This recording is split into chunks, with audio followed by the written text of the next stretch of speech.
Bueno, para hablar de economía me acompaña aquí ya mi compañero Luis Méndez Urich. Bienvenido, Luis. Muchas gracias, Rodrigo. Un placer.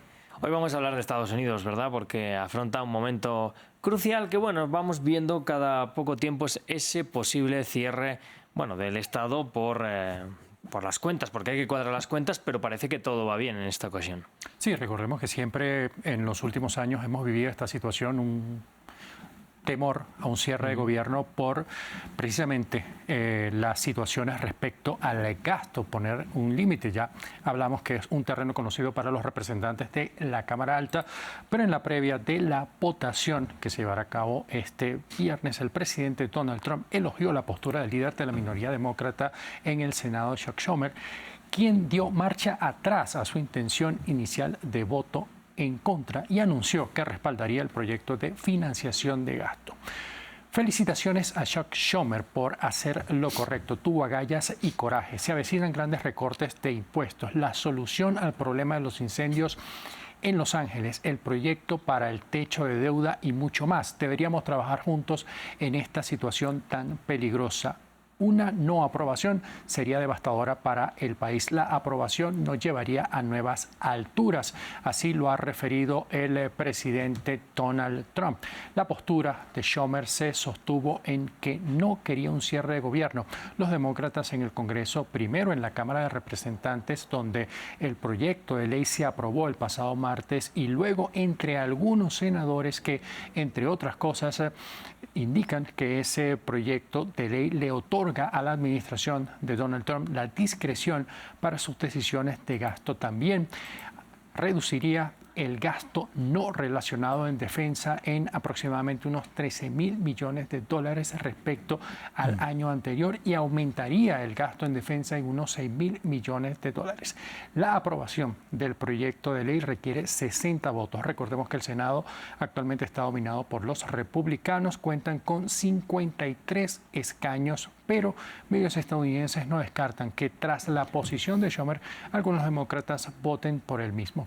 No obstante, el pasado miércoles Schumer había indicado que su partido votaría en contra del proyecto de ley, pero sentaría las bases para lo que llaman una resolución legislativa limpia, que mantendría el gobierno operativo hasta el próximo 11 de abril, y en ese periodo se intensifican las discusiones para llegar a un nuevo proyecto de ley de financiación. Bueno, pues podrían ser días grises en Washington, como estamos viendo, pero parece que de momento no va a haber cierre de gobierno. Vamos a seguir en Estados Unidos para hablar de aranceles, porque desde la compañía Tesla dicen que estos podrían tener malas repercusiones para su negocio, que ya de por sí no está yendo bien últimamente. Sí, recordemos que ha caído cerca de un 40% el valor de la acción de esta empresa. Por otro lado, la misma propiedad de Elon Musk, los representantes de esta empresa que fabrica automóviles eléctricos, envió al representante comercial de Estados Unidos una carta en la cual se hacen ecos diversos medios de comunicación en Estados Unidos y advierte a través de la misiva las repercusiones que puede tener la tasa. En la misma indican que tanto Tesla como otros exportadores están, y cito, inherentemente expuestos a impactos desproporcionados cuando otros países respondan a las acciones comerciales de Estados Unidos. En la misma carta advierten que cuenta con el membrete de Tesla, pero no tiene una firma alguna, y refleja el impacto que tuvo en el pasado una medida similar, como lo fue el caso del incremento a las tasas a los vehículos eléctricos que impusieron otros países tras la imposición de aranceles en el año 2018. Bueno, tendrán que preguntarle a su jefe a ver qué es lo que está pasando dentro del despacho Val. Vamos hasta México, también hay expectativa por los aranceles. Sí, precisamente el secretario de Economía mexicano, Marcelo Ebrard, informó ayer jueves que mantendrán conversaciones intensas con la finalidad de encontrar mejores condiciones en comparación con otros países. Escuchemos. Vamos a tener pláticas, sí, estas semanas, muy intensas, planteando los puntos de vista de México sobre la base de lo que les acabo de decir. La integración con México es excepcional.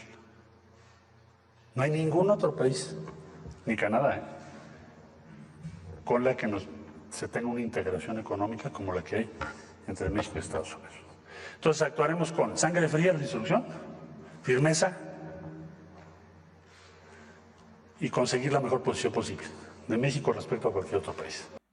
Bueno, Luis, vamos a seguir todavía hablando de aranceles. Parece que podría haber más tarifas a los productos agrícolas de Rusia, eso sí, por parte de la Unión Europea. Así es, parecen haberse contagiado de este fenómeno y si parte del objetivo de la medida es disminuir la capacidad económica de Rusia para, a su juicio, financiar la guerra en Ucrania, la implementación de tasas busca reducir la dependencia de los países del bloque europeo sobre productos agrícolas y también los fertilizantes rusos y bielorrusos. La medida ahora debe ser discutida y aprobada por el Parlamento Europeo. Una vez aprobado, todas las importaciones agrícolas al bloque quedarán sujetas a los aranceles. Adicionalmente, los fertilizantes sufrirán un aumento gradual por un periodo de transición de unos 3 años. Además de reducir la dependencia, los aranceles buscan impulsar la producción del bloque y también respaldar la industria de fertilizantes dentro de la Unión Europea. Vale decir que al principio habíamos indicado que la medida busca disminuir la capacidad de Rusia para obtener recursos y así financiar la guerra en Ucrania. Esta medida no tiene que ver con la acción de extender las sanciones contra Rusia, precisamente luego de esa operación especial en territorio ucraniano, unas extensiones que se van hasta el próximo 15 de septiembre y la medida incluye, entre otras cosas, restricciones de viaje para algunas personas y también la congelación de activos y la prohibición de poner fondos o recursos económicos a disposición de entidades o personas que estén incluidas dentro de la lista de restricciones de la Unión Europea. Pues ya para redondear, Luis, nos queda echar un vistazo a las bolsas, a ver cómo reaccionan ante todas estas noticias.